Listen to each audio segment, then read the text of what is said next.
Junior ডাক্তারদের দাবি মেনে নিল পুলিশ। ব্যারিকেড তুলে নিতে রাজি হচ্ছে পুলিশ কর্তারা, জানালেন আন্দোলনকারীরা। Joint CP traffic Rupesh Kumar আন্দোলনকারীদের সঙ্গে কথা বলেন। বেন্টিং স্ট্রিট পর্যন্ত মিছিল যাওয়ার অনুমতি পুলিশের। তারপর 22 জনের প্রতিনিধি দল দিয়ে নগরপালের সঙ্গে কথা বলবে। তাদের দাবিপত্র তুলে দেবেন তার হাতে। মানববন্ধন করে নিয়ে যাওয়া হবে ডাক্তারদের।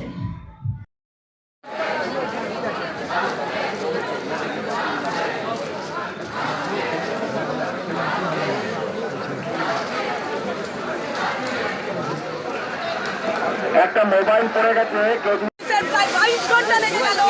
সেই সিদ্ধান্তে অনড় ছিল জুনিয়র ডাক্তাররা।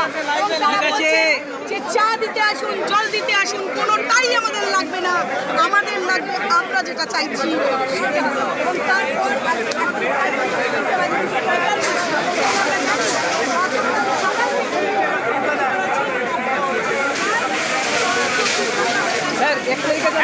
বলো লাগিয়ে দিয়েছেন তো? হ্যাঁ একদম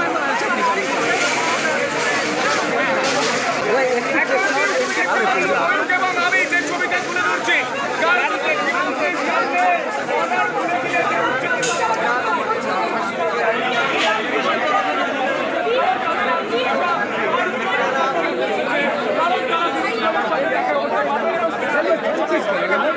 আপনার বড় ফুটের রেলিং বেনজির ভাবে